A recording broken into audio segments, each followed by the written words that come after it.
네, 저는 수상한 책방의 점장 강굴담은 리키입니다. 반갑습니다. 네, 반갑습니다. 오늘 약간 시크했어.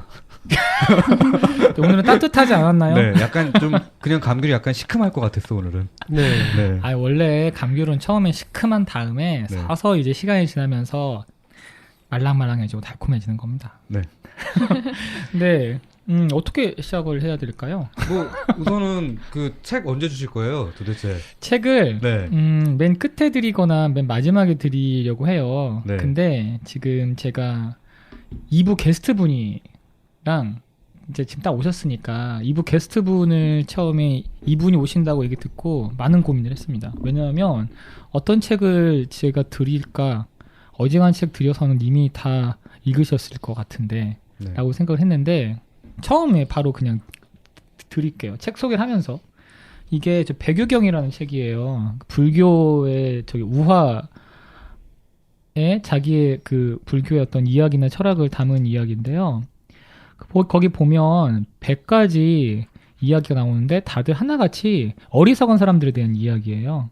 그러니까 그거를 그냥 이야기로 받아들이는 사람도 있는데 제가 본, 뭐 비록 전 페이스북을 통해서밖에 접하지 못했습니다만 어쩌면 현재 벌어지고 있는 상황 이런 것들을 이야기에 빗대서 많이 말씀하시기도 하시고 또 그 안에서 되게 많은 것들을 뽑아내실 수 있으신 그런 분이신 것 같아서 이 책을 제가 이렇게 좀 선물해 보면 어떨까라고 해가지고 추천을 통해서 제가 한번 읽어봐서 지금 그대로 지금 전달드린 겁니다. 아니 그럼 종윤님이 어리석으니까 좀 읽어서 조금 배우라는 얘기인가요 지금? 아니요. 그런 거 아니고요. 정말 그 마음 그대로 받겠습니다.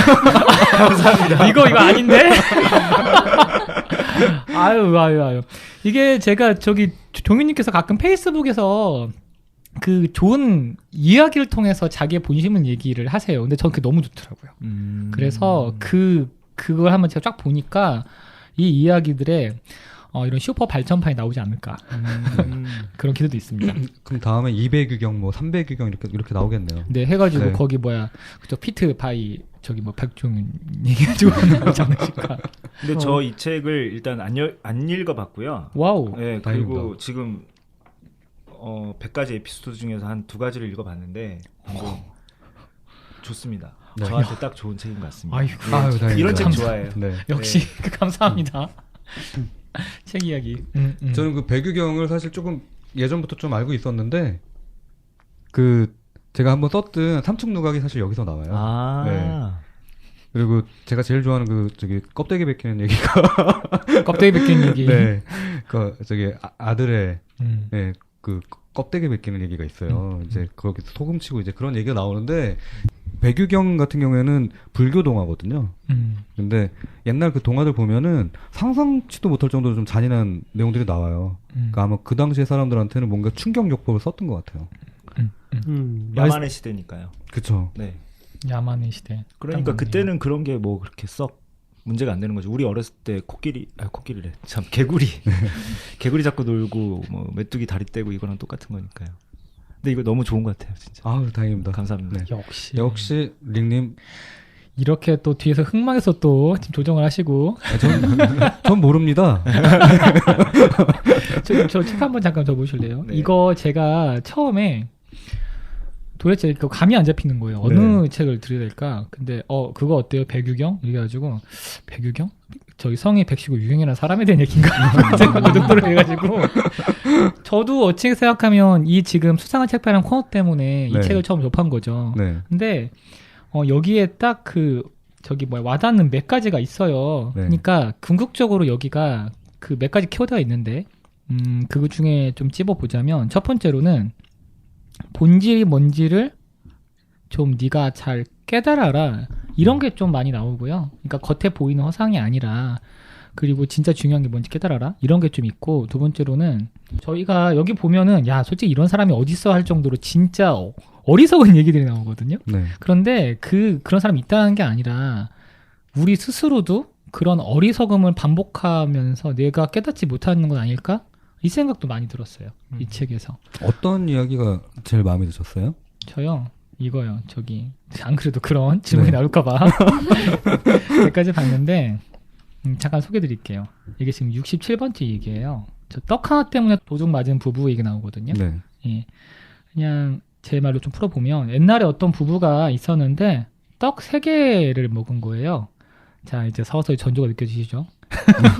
떡 하나씩 세 개. 먹었어요. 네. 떡 하나 남았어. 그러면 좀 이렇게 반전을 해서 먹으면 되잖아. 그게 아니라 이상한 내기를 한 거야.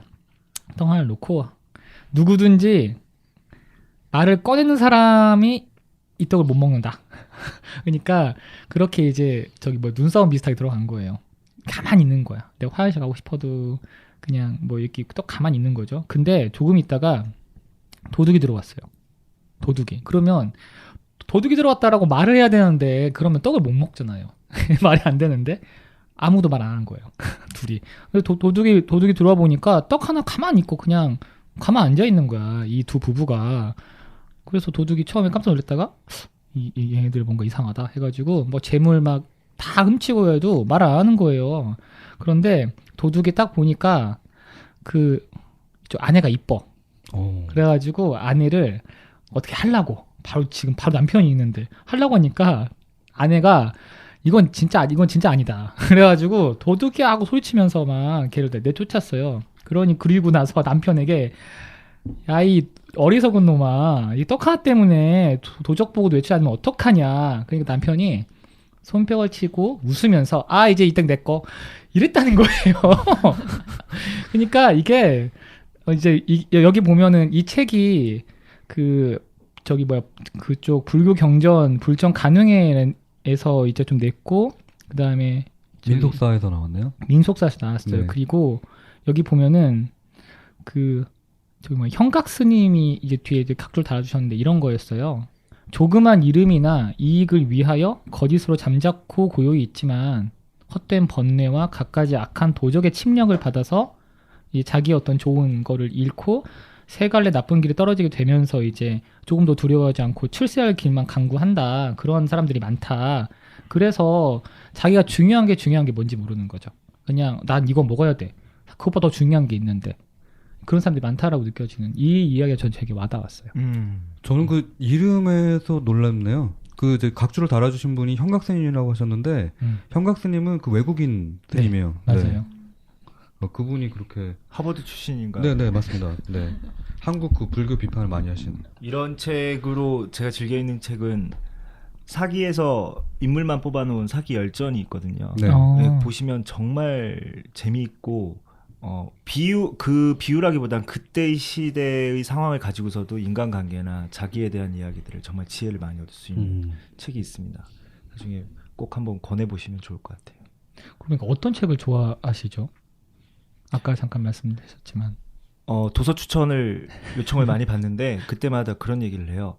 마케팅을 잘하려면 뭐 마케팅 관련 책 뭐가 있습니까? 라고 물어보면 하워드 슐츠가 스타벅스를 만든 이야기를 썼다. 그걸 읽어봐라. 그러니까 마케팅은 배우는 게 아니라 하는 거거든요. 근데 자꾸만 마케팅을 배우려고 하니까 마케팅이 뭔지 모르는 거죠. 광고랑 마케팅을 헷갈린다거나 뭐 홍보와 마케팅을 헷갈린다거나 이게 다 포함되어 있는 건데 그러니까 그 마케팅을 해낸 사람들의 이야기를 듣다 보면 거기서 지혜를 얻게 되고 본질을 파악할 수 있게 된다고 저는 생각을 해요. 그래서 저는 주로 좋아하는 책이 자서전처럼 돼 있거나 또는 자기 사업에 대한 이야기를 쓴 책 이런 걸 좋아하고요. 사기 열전에도 역시 마찬가지로 그 한나라와 초나라 사이에서 일어났던 정말 많은 일들 사이에서 전쟁 시대에 정말 엄청난 지혜가 많이 나오거든요. 그러한 사례들을 보면 여러 가지를 배울 수가 있습니다. 그런 책 좋아합니다. 그렇죠. 이야기에서 뭔가 그 어떤 중요한 것들이 그 안에 숨겨져 있는 것들, 책들. 네, 그리고 뭐 오륜서 같은 극의를 당한 사람들의 이야기들 되게 좋아해요. 그러니까 극의, 자기 한 길에서 최고의 수준까지 가본 사람은 전방위에 걸쳐서 범용화될 수 있는 이야기들을 해낼 수가 있거든요. 그걸 이제 정리하는 게 너무나 어려운 건데 정리를 했다는 건 그 사람이 진짜 깨달았다는 얘기라고 저는 생각을 해요. 그래서 오륜서 되게 좋아하고 우리 잘 읽는 손자병법도 네. 좋아하고. 근데 왜 그 얘기 안 하세요? 만화책 얘기는 안 하세요? 만화책. 만화책도 정말 극의를 다루신 분 책을 좋아하는데 네. 아다치 이츠레 예, H2 이런 거 너무 좋아하고요. 그 작가분 거 되게 좋아하고, 만화책은 사실 여기 계신 분들 앞에서는 얘기할 수가 없는데. 아니, 얘기하셔도 아닙니다. 됩니다. 예. 저희는 만화 잘 모릅니다. 무슨 말씀이세요? 얼마 전에 어떤 분이 에어리어 88 올리셨더라고요, 네, 포스팅. 아, 네. 너무 좋은데. 네, 저 그 만화가게에서 처음 봤었거든요. 어, 만화방에서. 네. 저희 만화방 세대니까. 네. 지금같이 이런 만화 카페가 아니라. 근데 그런 만화들에서 되게 많은 걸 배웠어요, 어렸을 때부터. 전 지금도 만화책을 보는 거를 좋아해요. 네, 그거 뭐죠? 아, 갑자기 친구, 켄지 나오는 거. 20세기 소년? 네네. 네. 네. 그 작가분이 누구시죠?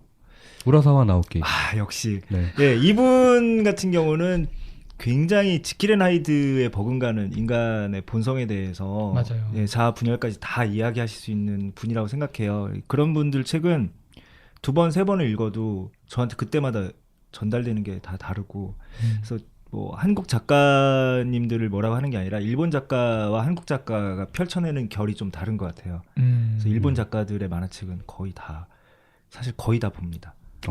네. 이게 저는 어떻게 읽혀지냐면 그게 그 인간이 가지고 있는 기본적인 이런 에너지 총량 같은 게 있는데 한국 같은 경우에는 그 중에 바깥으로 발산할 수 있는 기회들이 좀 많이 있거든요. 뭐 사회적인 부분이나 인간관계에 있어서. 근데 한국 말고 일본 같은 경우에는 바깥으로 많이 펼칠 기회가 생각보다 없어요. 왜냐하면 틀이 딱 짜여져 있고, 그다음에 선을 넘는 거에 대한 되게 극도의 그 사회적인 약간 터부시다는 게 있기 때문에 보통 안으로 파고드는 경우가 많거든요. 그래서 그 에너지가 고스란히 일종의 이런 오타쿠라고 하는 그런 영으로 파고 들어가거든요.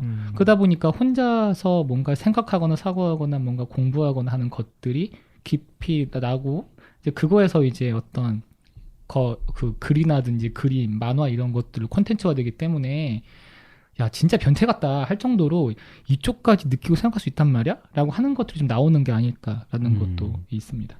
소장님이 점장님이죠. 점장님이죠. 책방 네. 점장님이 바뀌었어요. 여러 이견을 얘기를 해주셨는데 저는 거기에 대해서 이견이 있습니다.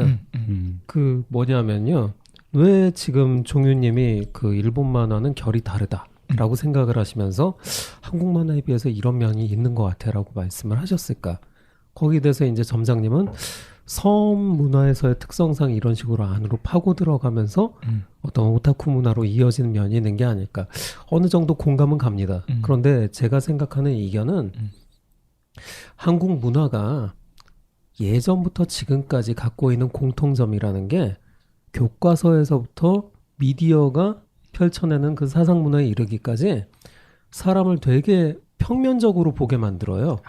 선악을 구분하게 만들고 그리고 어떤 것이 정답인지를 빨리 찾아야 되고 그래서 국사 교과서도 이게 이름이 국사일 뿐이지 사실은 사상 교육이고 민주주의를 사회 교과서로 가르치는 게 아니라 사실은 민족주의를 가르치고 있는 거고 그리고 이 수능 세대가 이제 배우게 되는 것은 사고의 어떤 전환이나 확장이 아니라 그래서 어떤 게 정답인지를 빨리 찾는 거예요.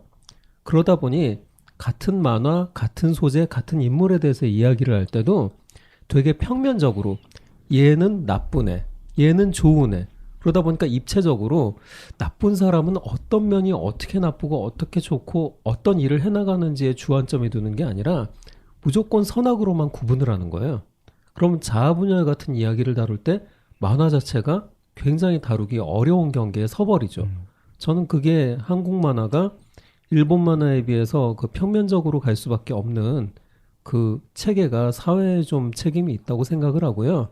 두 번째로 일본 만화 작가들은 다른 나라 만화랑 비교를 하지 않습니다. 자기가 자기 얘기를 펼쳐나갈 뿐이지 우리처럼 이렇게 일본 만화는 이런데 한국 만화는 왜 이럴까 이런 의문 자체를 가지지 않죠. 자기 자신을 극복을 하죠. 이 이야기는 결국 안으로 파고 들어가는 그런 특성 때문에 벌어지는 게 아닐까 그런 생각은 하게 되는데 여하튼 저는 평면적으로 가는 구조가 한국 만화를 생각보다 좀 단조롭게 만들어서 자꾸 왜 내가 일본 만화를 더 많이 보게 될까라는 그런 결과를 독자한테 주고 있지 않나 그런 생각을 하게 돼요. 제가 정말 좋아하는 작가가 요즘 친구들한테 얘기하면 웃긴데 이현세님하고 허영만님 정말 좋아하거든요. 근데 일본 만화를 굉장히 좋아하는데 그 만화를 보다가 지치면 한국 작가분들 중에서 바로 이런 분들 만화로 다시 돌아오게 되거든요. 이유가 뭘까 생각해보면 오바이트가 나올 정도로 생생해요. 그러니까 다큐멘터리 르포 같아요. 일본 만화는. 사채꾼 우시지마 같은 만화를 보거나 또 갑자원의 목숨건 그 갑자원에 대한 이야기를 보다 보면 그 10여 년 넘게 그려진 이야기를 보다 보면 야구를 몰랐던 사람도 야구의 정신까지 다 그쵸. 네. 알게 되는 거고 일본 문화를 완전히 생생하게 다 우리가 접하게 되는 거잖아요. 근데 한국의 만화는 지금 노모대님 말씀하신 거랑 약간 뉘앙스가 비슷한데 의리, 정 이런 부분들과 그다음에 약자가 어떻게든 다시 살아나게 만들고 싶은 그 연민 이런 한의 정서라고 우리가 얘기하지만 구태연한 말로는 근데 그런 게 남아 있어요. 그러면 저는 한국 사람으로 태어나서 한국인으로 자라왔기 때문에 동네 골목길이 그리워지는 거죠. 네, 너무 지금도 안타깝게 생각하는 만화가 천국의 신화였나요? 예, 천국의 이현세님. 신화. 맞아요. 저는 이 부분이 완성되지 않은 상태에서 웹툰 시대로 넘어가는 게 대한민국 만화사에서 정말 안 좋은 거라고 생각해요. 네. 타짜도 그러니까 이런 거죠. 우리가 토지를 읽어본 사람이 몇이나 되냐. 그쵸. 태백산맥을 다 완독한 사람이 얼마나 되냐라는 얘기를 하는 것처럼 정말 긴 얘기를 하는 작가가 드디어 나타난 거거든요. 네. 매우 긴 시간 동안 써야만 되는 어마어마한 자료를 찾아야만 되는. 네. 근데 이거에 대해서 우리 정부가 선택한 방법은 핍박이었거든요. 네. 토지나 태백산맥도 우리나라에서 긴 이야기들은 우리의 시대상과 여러 가지가 밝혀지면 안 되는 부분들이 항상 기득권 입장에서 나오니까. 근데 이 작가님이 우리나라 넘버원 작가였는데 그걸 완성을 못 시키고 웹툰 시대로 넘어간 게 너무 저는 아쉬워요. 그때 되게 말도 안 되는 걸로 시작됐잖아요. 그 천국의 신화가 이제 완전히 그 몰락하는 어떻게 보면 그 우리나라 만화에서 굉장히 큰 사건으로 기록된 이유가 뭐냐면 그거예요. 정부에서 볼 때 만화는 애들이 본다는 거야. 근데 거기에 노출 장면, 그러니까 여체가 너무 생생하게 묘사가 됐다거나 이런 것들이 나와서 또 그게 이제 연재가 되다 보니까 그걸 이제 문제 삼아서 이제 그 먼저 불씨를 붙인 거예요. 불을 붙인 거예요. 그게 이제 가속화되고 언론에서 그거 갖다 자꾸 얘기가 나오고 미디어에서 모두 그거에 대해서 막 비판도 하고 옹호도 하고 이게 너무 많이 이제 논의가 되다 보니까 제가 만약 작가였으면 그것들에 대해서 엄청난 그 스트레스를 받았을 것 같아요. 네. 왜냐면 진짜 나는 이거 진짜 필요하다고 생각해서 시작을 했고 우리 역사에서 우리 만화사에서 이런 게 한 번쯤은 필요하다고 생각해서 시작을 했는데 또 그런 얘기도 있었잖아요. 그 이거 환단곡에 기반이 돼 있기 때문에. 네. 그렇기 때문에 이거는 하면 안 된다는 식으로 얘기가 있었는데 저는 뭐 그래요. 환단곡이 아닐 수도 있지만 그거 왜 말하면 안 돼? 왜? 일본에서 보면요. 그 지혜전에서 얘기를 했지만 마징가예요. 일본에 있는 고사기라든가 옛날 그 신화에 관련되는 얘기들이 단어가 있어요. 근데 걔네들 그 신화 그거 진짜 있었냐는 거죠. 없었다는 거예요. 만들어낸 거예요. 근데 일본에서는 그걸 어떤 식으로 받아들이고 해외에서는 어떤 식으로 받아들이냐면 신화라는 건 신화인데 인정을 해요. 인정을 하고 거기서 콘텐츠를 뽑아내요. 왜냐면 그만큼 신화만큼 판타지에 아주 적합한 소재들이 없거든요. 근데 우리나라는 좀 뭐 여러 가지 신화들이 대부분 이제 삼국시대 이제 그때 것까지만 막 인정을 하고 문헌으로 남아 있으니까 그것까지만 인정을 한다라고 하는 게 있는데 왜 환단고기가 역사는 아니어도 좋은데 신화로서 가치가 없는가? 왜 그 상상을 하면 안 되는가에 대해서는 저는 좀 의문이에요. 저는 그게 대한민국의 참 아픈 부분인데 전 사학과를 나왔거든요. 정치적 프레임이 문화 전반에도 하나의 틀을 갖다 놓고 사회 전반에도 갖다 놓은 틀이 있어요. 좋은 사람 틀. 네. 그러니까 좋다라는 개념은 무엇이 나쁘고 그 나쁜 걸 하지 말아야 돼라는 개념이잖아요. 그래서 한국에서 인정받은 좋은이라는 개념이 틀린 거죠. 그 제가 작가분들 이름을 잘 일본어를 몰라서 못 외우지만 즐겨보는 게 침묵의 함대라는 책이 있어요. 저도 되게 좋아합니다. 이거는 제가 어떤 전략 전술을 생각할 때 심리적인 부분들, 대중을 상대하는 심리나 어떤 회사 간의 이런 심리를 상대할 때 경제구조 밝힐 때 되게 좋아하거든요. 그리고 요즘 여러분들 많이 보시는 진격의 거인이라는 것도 이게 한국에서는 안 좋은 거예요. 나쁜 거고 비난받아야 되는 거예요. 여러 가지 국수주의적인 성향이나 이런 부분들이 있으니까. 근데 좀 전에 우리가 나왔던 뭐 어찌 보면은 환단고기에 대한 이야기도 나오고 지나친 민족주의다 뭐 이럴 네. 수도 있는 거고 여러 가지 또 다른 만화 부분에서도 국수주의 민족주의로 흘러가면 야 그런 건 아니야 이기적이야 우리 위주인 거잖아 이타가 돼야 돼 이런 얘기들을 많이 하잖아요. 그러니까 선택이라는 개념을 없애버리는 거예요. 그렇죠. 좋다 나쁘다의 프레임에서 좋은 사람 쪽으로 가져가야 되니까 사회적으로 뭐 기여해야 돼.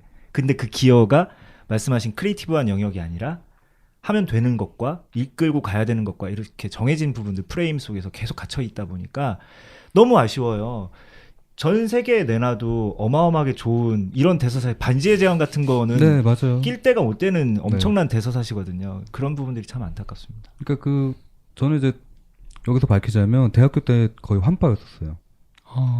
환단고기부터 시작을 해서 천부경까지 몇 번씩 계속 읽으면서 그러니까 저는 그게 역사라서 재밌고 우리나라의 뭐 그거 그래서 재밌는 게 아니라 이야기 자체가 재밌어요. 맞아요. 네, 그리고 천부경 같은 경우에는 거기에 보면 우리나라에 수비학이 없다라고 얘기가 대부분 알고 있는데 천부경 자체에 거기 수를 적용을 하면서 한국적인 수비학들이 나와요 거기에. 그래서 뭐 3의 의미라든가 뭐 10의 의미라든가 여러 가지 그런 것들이 나오는데 그냥 그런 것들이 저한테는 내가 선택했을 때 재미의 요소로서 선택을 할 수 있었던 요소였거든요. 선택의 하나였던 거거든요. 그러면 뭐 이렇게 얘기를 하면은 그러면은 그 이번에 국정교과서 그것도 그럼 나오는 게 문제가 되지 않느냐라고 얘기를 하실 수 있지만 대부분 사람들이 얘기를 하잖아요. 근데 그거는 진짜 잘못된 우리가 알고 있는 것에 대해서 역사에 대해서 뭔가 조작을 했다라고 할 정도로 뭔가 잘못된 것이기 때문에 그게 지금 파기까지 간 거잖아요. 그러니까 그런 것들은 저는 뭔가 그 한국 사람으로서 또는 세계의 다른 나라 사람으로서도 뭔가 그런 신화라든가 역사를 그 연구하는 사람 또는 그걸 재미를 느끼는 사람들한테 하나의 요소로서 하나의 창조적인 그런 그 소스가 되는 요소로서는 충분히 선택할 수 있는 기회를 줘야 된다고 생각해요. 이게 좀 정리를 해보면 그런 것 같아요. 사실 여기 지금 국정교과서 얘기를 꺼내 주셨잖아요. 네. 관련돼서 노무대님께서 저한테 해주신 말씀 중에 되게 와닿았던 게 뭐냐면 한국의 가장 큰 문제점이라고 하는 게 왜 갑자기 서점에서 이런 얘기를 하는지 모르겠지만 네, 참 좋아요. 일단 이런 다양성에 대한 인정이 정말 터부시되어 있는 것 같아요. 그러니까 그 국정교과서의 가장 큰 문제점을 이렇게 말씀하셨어요. 노무대님께서 잠깐 말씀해 주실래요? 저는 국정교과서의 문제점을 말한 적이 없는데요. 이런 거예요. 알겠습니다. 아이고 뭐 제가 죽죠. 어떤 거냐면 잡혀가면 나부터 잡혀가. 일단 그 내용 자체에 대한 잘못됨과 잘못되지 않았음을 따지기 앞서 한 가지 시각에서의 역사관을 거의 모든 학생들한테 주입시키려고 했던 그 시도 자체가 악하다는 거예요. 그러니까 그 내용이 설령 아무리 옳고 그랬어도 아무리 옳았어도 그러니까 사실 그 하나의 역사라고 하는 것이 어떻게 바라보냐에 따라서 정말 선악구도가 되게 다채롭게 나올 수 있는 구조인 건데 그거를 한 면으로만 강요하는 것은 바로 그 지점이 공격받을 대상이다 라고 이제 말씀하셨거든요. 되게 와닿았고 이거를 문화 전반으로 펼쳐보자면 문화에 대한 컨텐츠적인 거는 최대한 다양할수록 좋아요. 자, 그러면 그거에 대한 선택은 누가 하냐? 개인들이 해야죠. 자, 그럼 이렇게 물어볼 수 있을 거예요. 그 개인들이 저 잘못된 악의 길로 가면 어떡하냐? 그러지 않도록 교육을 잘 시켜야죠. 이게 좀 그 방법에 맞는 것 같거든요. 근데 마치 좀 어느 신문에서 그런 얘기 들었거든요. 한국 정부들은 국민들은 아직도 초등학생 가르치듯이 인도하려고 이끌려고 한다. 그 대중들은 무지몽매하니까. 근데 이게 되게 오만한 거고 사실과 맞지도 않아요. 설령 사실과 맞다라고 하더라도 그들을 그렇게 하지 않을 수 있도록 교육을 잘 시켜서 사회에 그 성인으로서 내놔야 되는 거죠. 네, 그런 생각을 좀 했습니다. 지금 얘기하시는 걸 들어보니까 그때가 생각나네요. 2차 세계대전 때 히틀러가 네 그런 얘기를 하잖아요. 대중은 무지하니까 우리가 이끄는 대로 우리가 홍보하는 대로 조종을 해야 된다는 얘기가 나오거든요. 사실 이게 조금 더 깊게 들어가면 뭐 지금 여기에 마케팅이나 이런 부분에서도 워낙에 잘 하시는 여기 종윤님께서 계시지만 크게 보면 두 가지 입장이 있는 것 같아요.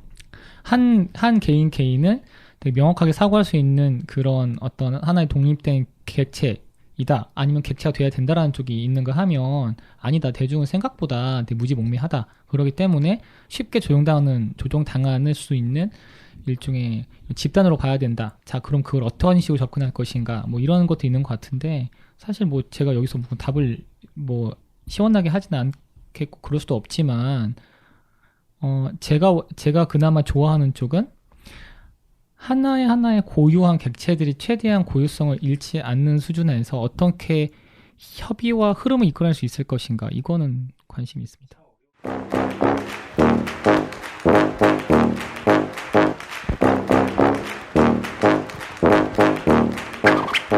그 변호인이란 영화에 그 당시에 국가보안법에 해당된다라고 하면서 나온 책 중에 하나가 이에이치카의 역사란 무엇인가라는 책이에요. 근데 여기서 주목해야 될 점은 이 책은 사학과 출신들은 다 읽어보는 책이거든요. 당연하게. 근데 이 책이 왜 금서인가라는 부분인 거예요. 근데 그 책의 작가가 문제다 이런 개념이 아니라요. 그 시대적 배경 이런 것들로 많이 나오지만 중요한 건 그 책을 읽으면 사고를 하게 해요. 생각을 하게 만든다는 거죠. 메시지보다 중요해진 게 메신저인 시대예요. 인간이 만든 사회는 메시지, 말씀보다 그 말씀을 누가 어떻게 해석하느냐에 따라서 정말 많은 게 바뀌는 거죠. 제가 주로 하는 말이 인간이 두 종류가 있는데 신이 만든 인간과 인간이 만든 인간이 있다라는 말을 해요. 와우. 근데 신이 만든 인간은 신의 목적만 생각하면 돼요. 근데 인간이 만든 인간은 인간 별의 목적이 다 따로 있기 때문에 거기서 그룹을 져서 힘을 만들어 버리는 거죠. 대표적인 게 얘가 해당되는 거거든요. 공자님이 만든 얘가 너무나 좋다고 말을 하지만 이게 한국에서 굉장히 지켜지고 있죠.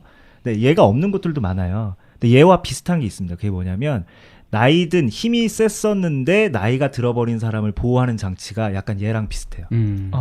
자기가 힘이 셌을 때는 우리 짐승들이 막 그 대장이 이기잖아요. 무력으로. 내가 힘이 약해진 거예요. 근데 인간이라는 존재는 거기서 머리를 쓰기 시작한 거죠. 내가 힘이 약해도 보호를 받으려면 야, 나이 많은 사람은 보호해야 되는 거야. 어른 만나면 인사해야 되는 거고. 장유유서. 예, 이런 예가 형성이 되는 거죠. 이런 식으로 사고를 내가 원하는 방향으로 하게 만드는 거죠. 그게 학습의 과정인 거고. 그래서 역사란 무엇인가 같이 이런 원론 책들이 금서가 될 수밖에 없는 이유가 뭐냐면 원론은 역사에 대해서 이야기를 하고 역사를 보는 관에 대해서 얘기를 하거든요. 근데 우리 정부나 세상이 원하는 건 역사를 보는 눈을 원하는 게 아니라 내가 원하는 지식을 습득하는 걸 원하니까. 그래서 이 오늘 저한테 선물해 주신 백유경이라는 책 자체가 여기 보면 불교 경전이라고 나오고 있고 이 불교라는 단어가 들어가고 있지만 사실 내용 읽어보시면 저도 잠깐 읽어봤지만 불교에 대한 부분들은 크게 없어요. 네, 맞아요. 그럼 이건 그냥 탈무드와 같은 내용이거든요. 네. 탈무드에서도 랍비라는 두 글자를 빼면 문제가 없어요. 어렸을 때 중학교 선생님이 그러셨어요. 성경을 많이 읽어보신 분이 거기 하나님이라는 단어를 사랑으로 바꿔봐라. 그럼 말이 다 통한다. 그러니까 이 진리는 사실 어디에 소속된 게 없는 거거든요. 근데 이 메시지를 어떤 메신저가 어떤 목표를 가지고서 움직이느냐에 따라 되게 무서운 일이 벌어질 수 있죠. 국정교과서 얘기가 나오는 바람에. 제가 지금 말을 레드를 못 찍고 있습니다. 죄송합니다. 네, 만화 얘기 나오다가. 저는 그 성경 방금 전에 얘기하실 때 좀 공감이 됐던 부분이 뭐냐면 성경에서 나오는 예수님 하느님을 사랑으로 바꿔봐라. 그럼 얘기가 전혀 다르게 들릴 것이다.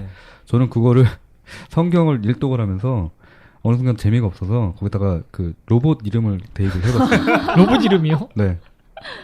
왜 그런 거 있잖아요. 메컨더 V가 말씀하셨어요. 뭐 태초에 아담이 있었네, 뭐 태초에 마징가가 있었네, 뭐 이런 식으로 이렇게 바꿔서 하니까 생각보다 잘 읽혀요. 그렇지. 네. 지금 그렇게 말씀하신 이렇게 메신저보다 메시지보다 메신저가 중요하다 이런 얘기에서 거기까지. 그 여기서 좀 되게 궁금한 게 있는데 각자 되게 내 인생에 영향을 줬다고 생각되는 책들이 하나씩 있으세요? 어떠세요, 노무대님? 제 인생에 영향을 준 책은 이제 소파 방정환 선생이라는 분이 계신데 그분이 이제 펴낸 그 사랑의 선물이라고 굉장히 유명한 동화집이 있습니다.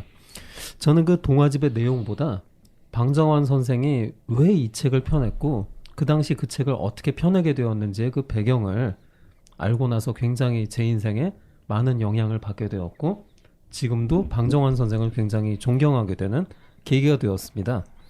그 내용과 그 어떤 영향을 받았는지에 대해서는 방송 시간 관계상 생략을 하겠습니다. 이거 미나리님은 어떠세요? 저도 참 많은 책이 생각이 났는데요. 그냥 딱 떠오른 게 좀 우울하긴 하지만 다자이 오사무의 인간 실격. 아, 네? 네, 참 저답죠, 무책임하게.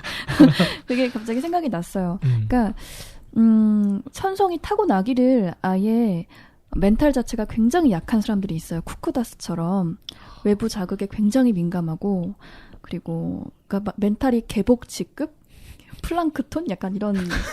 그래서 플랑크톤 야확 와닿는다. 네. 여기서 질문이 하나 있는데요. 네, 왜 쿠쿠다스가 그렇게 네. 바스라지기 쉬운 멘탈의 어떤 대명사로 불리게 되었을까요? 잘 부서져서 아닌가요?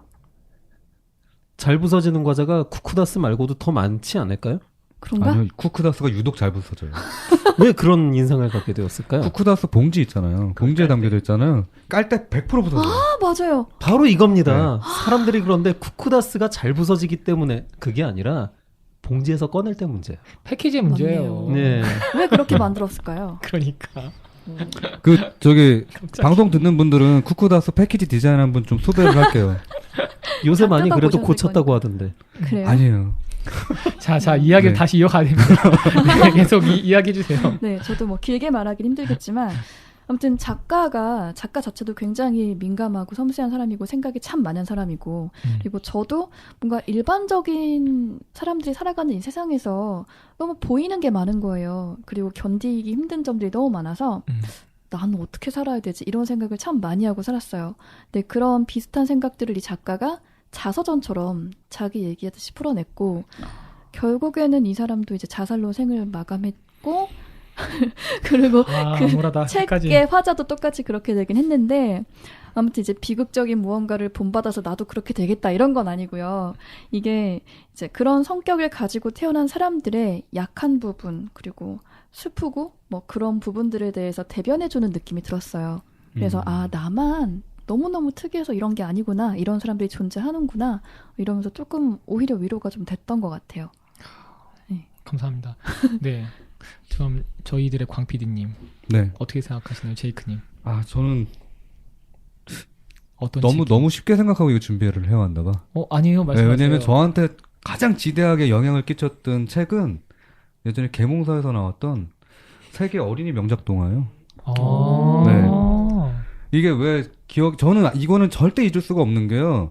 어머니가 애들한테 책을 읽게 하고 싶은데 책을 안 읽는단 말이에요, 애들은. 그러니까 뭔가 재미를 느끼게 해야 된다. 어저께도 어머니랑 한참 얘기를 했는데 이제 동생하고 어머니하고 나하고 이제 같이 제가 이제 운전하면서 가다가 동생이 뜬금없이 그런 얘기를 한 거예요. 엄마는 우리를 너무 놔준 거 아니냐고 어렸을 때. 그래서 무슨 얘기냐 그랬더니 우리 뭐 고등학교 때도 만화책 보고 언제든지 만화책 봤었고 뭐 그 새소년이라든가 그런 이제 만화책이 딸려나오는 것도 막 사주시고 만화 보는 거에 너무 관대했다. 내가 이제 동생의 자식이 애를 키우니까 근데 내가 지금 아이한테 하는 걸 생각해 보면 그거 쉽게 할 수 있는 게 아니었던 것 같다라는 얘기를 하시더라고요. 근데 그때 제가 생각하는 첫 번째 책이 뭐였냐면요, 어린이 세계 명작 동화였어요. 왜 이게 기억이 나냐면 이게 그 당시에 되게 비쌌어요. 전집이니까. 근데 이거를 사다 놓고 마음대로 꺼내서 애들한테 보여줄 수가 없는 거야. 왜냐면 아버지가 알까봐. 이게 돈이 너무 많이 나가니까 아버지 당시에 월급이 이제 공무원이니까 많이 안 되잖아요. 근데 월급에 거의 가까울 정도로 이 가격이 나가니까 아버지한테 돈 벌어온 게 미안해서 애들이 책 보는 거를 이렇게 보여줄 수가 없어서 어떻게 했냐면 우리 집 옆에 그 빨간색 큰 다라이가 있어요. 네. 예전에 저기 김치 같은 거 김장할 때 담아놓는 통. 거기다가 밑에다가 이 세계 어린이 명작 동화를 깔아놓고 그게 이제 아버지가 출근을 하시면 그걸 하나씩 꺼내서 애들한테 보여준 거예요. 정말 수상하게 보여주셨고요. 네, 이거 저 정말 동감하는데 할부책. 맞아요, 할부책. 저가 처음에 한글을 떼자마자 계몽사 외판을 부르셔서 사주신 책이 저거예요. 네. 계몽사가 뭔가 문제가 있군요. 저희 집에도 있었던 것 같아요. 네. 전집으로. 아직 이 책 가지고 있어요. 와우. 그러니까 이게 막 해지고 막 다 떨어지고 했는데 이거 못 버리겠는 게 맞춤법도 다 틀렸어요. 보면은 심지어. 맞춤법도 틀리고 그 당시에 맞춤법이 맞았다고 할 수 있을지 모르겠는데 제가 일부러 찾아봤어요. 옛날 맞춤법들을. 근데 맞춤법 틀린 것도 또 있어요. 그러니까 되게 보면은 그림은 너무 또 아름다워요. 이 라이센스를 어떻게 해결했는지 모르겠는데 그 당시에 내가 볼 수 있는 그림의 가장 끝판왕이었어. 너무 아름다웠어요. 뭐 그 공주가 나오는 거라든가 제가 제일 좋아하는 동화 중에 하나가 푸른 수염 같은 거는 그 당시에 아이들이 보기에는 너무 그로테스크할 정도로 굉장히 진짜 지금 멋있는데 그땐 무서웠어요. 그 푸른 수염이 나오는 장면에서 넘어갔어, 안 보고. 가장 좋아했던 동화가 거기 그 완두콩 얘기가 있거든요. 알아요. 네, 뭔지 알죠? 완두콩 이제 나중에 쏴가지고. 뭐 이런 얘기, 그다음에 하얀 뱀이라고 하는 이제 하얀 뱀을 먹으면 동물들의 말이 들린다라고 하는 거. 그러니까 결국에는 제가 글이라는 게 이렇게 재밌구나. 이걸 통해 가지고 만화책도 연결되고 나중에 다른 책을 볼 수 있게끔 이게 딱 발판이 됐었거든요. 그래서 막 고민을 했어요. 무슨 책을 얘기를 할까라고 하다가 진짜 많이 보는 책들이 있긴 하지만 최근에 저한테 영향을 준 책도 있긴 하지만 첫 회니까 그러면 나한테 내가 어렸을 때 책을 보게 만든 책을 얘기를 드리는 게 되게 좋을 것 같다라고 생각해서 찾아온 게 어린이 세계 명작도입니다. 너무 좋은데요. 네. 그러게요. 저는 거기에 숟가락을 얹을 수 있는데요. 네. 마음대로 얹으십시오. 네, 그 모든 시작이 아까 말씀드린 방정환 선생님 펴낸 사랑의 선물이 네. 우리나라 최초의 외국 번역 동화집이자 와. 그 모든 그 계기였던 거죠. 네. 그 이전엔 그런 일을 하신 분이 없었어요. 예, 숟가락 얹었습니다. 그렇게 위대하신 분이셨군요. 네. 저는 처음에 그 방정환 선생님 외국분인 줄 알았어요. 그렇군요. 어떤 근거로 외국 그 분이라고? 호가 소파잖아요. 이 소파가요. 자를까요 이거? 이건 정말 아니다. 그런데 그게 소파인 이유가 네. 있습니다. 원래 방정환 선생은 좀 글로벌한 시각을 갖고 계신 분이었기 때문에 네. 일본에 본인이 되게 좋아하는 문인이 있었어요. 네. 그 문인 이제 사자 이름 중에서 네. 한문으로 소파라고 되는 그 두 글자를 그대로 갖고 온 거예요, 자기 호. 그러신 거예요? 그 네. 문인이 어떤 분인가요?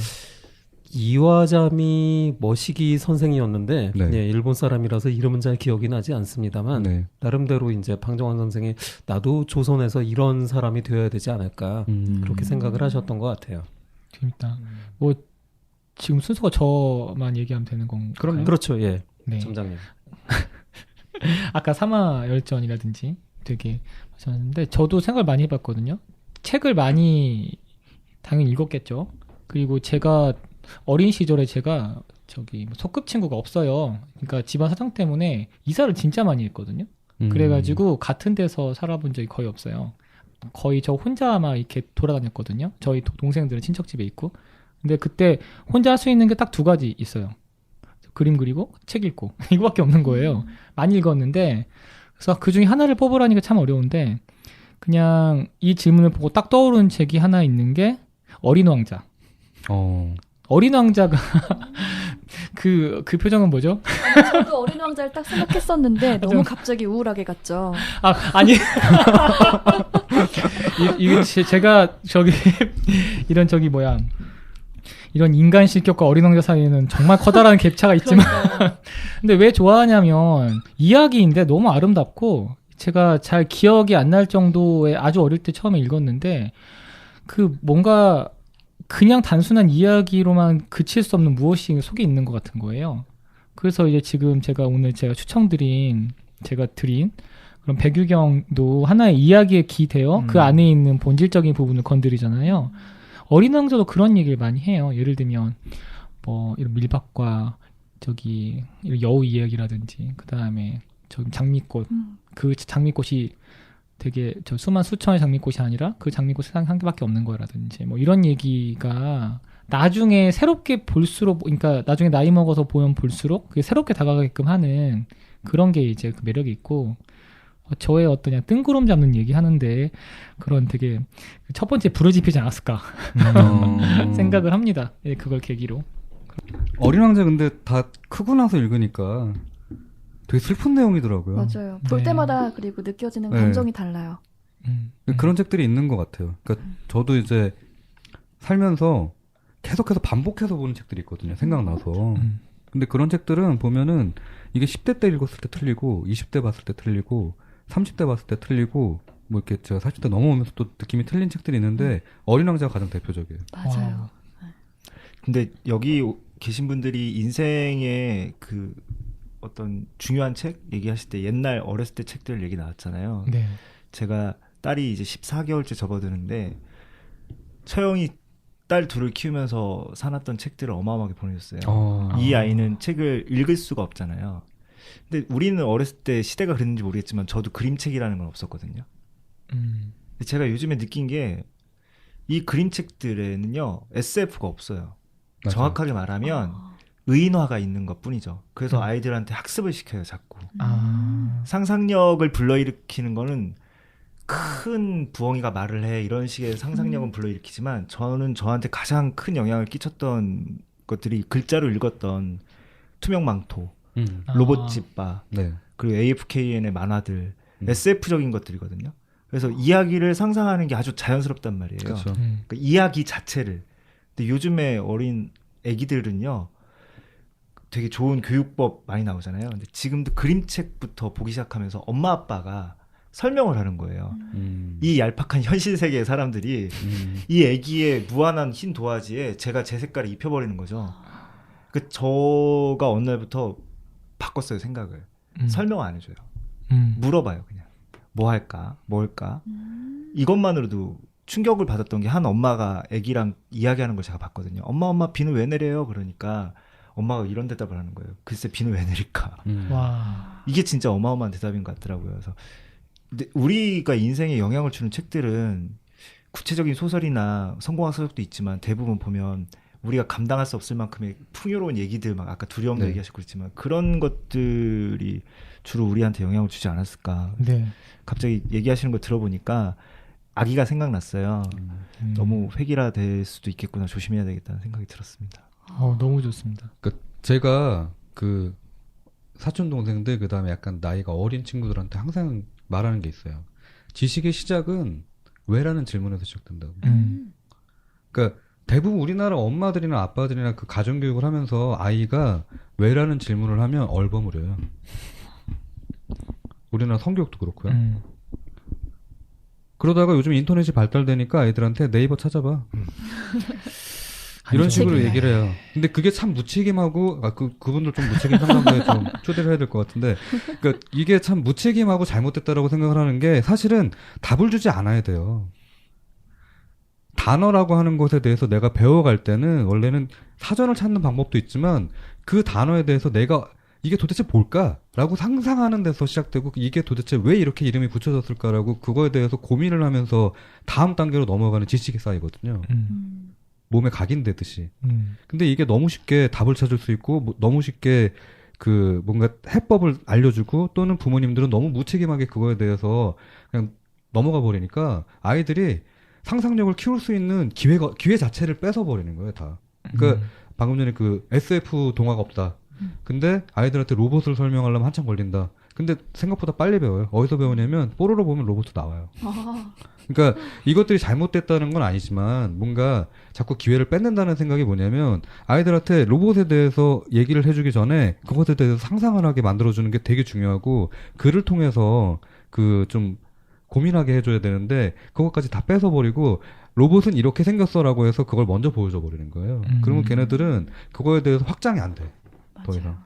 이게 제가 저희가 프롤로그 할 때 그런 얘기를 했었을 것 같은데 일단 저희가 지금 별세계에 있는 그 어딘가 있잖아요. 네.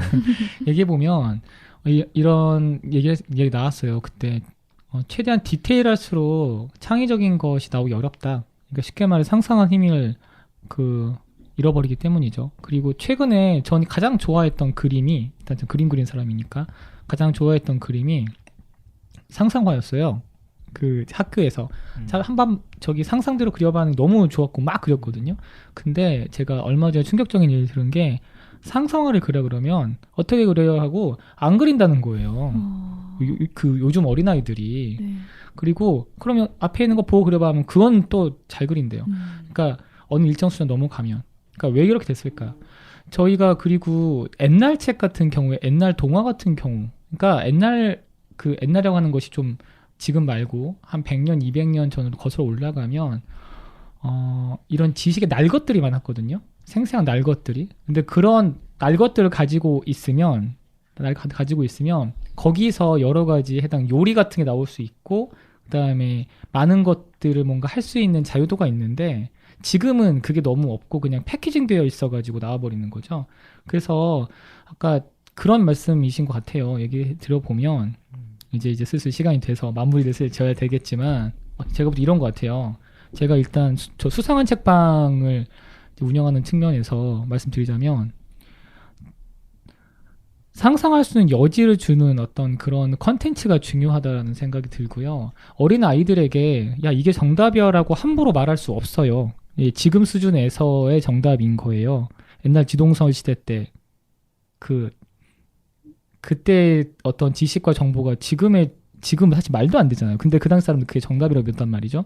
그리고 그 사람들이 자기 자식들에게 그걸 가르쳤고.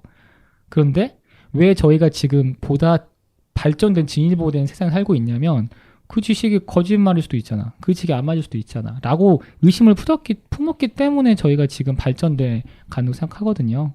그래서 어찌 말하면 저희가 지금 있는 이런 별세계 사람들답게 가끔 뜬구름 잡는 얘기가 필요하다. 지금 라고 강하게 주장을 하면서 한번 서서히 한번 마무리를 지어보겠습니다. 이게 저 시간이 금방 가네요. 생각보다. 오늘 사실 2시간에 타이트하게 녹음하자고 하셨지만 거의 4시간이 가까워지고 있어요. 아, 그러셨군요. 네.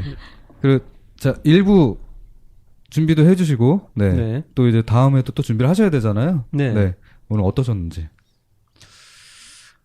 제가 아무래도 그 에피소드를 처음으로 이 소개하는 자리다 보니까 너무 게다가 제가 이제 홀스 사탕을 이제 입에 물고 지금도 물고 있는데요. 하다 보니까 사탕 굴러가는 소리가 자꾸 들려서 굉장히 짜증나셨을 분들이 있을 텐데. 달달합니다. 예. 예, 심심한 사과의 뜻을 전해드리고 싶고요. 네. 다음에는 더 재미있는 이야기로 네. 예, 환장 특급 찾아뵙도록 하겠습니다. 네.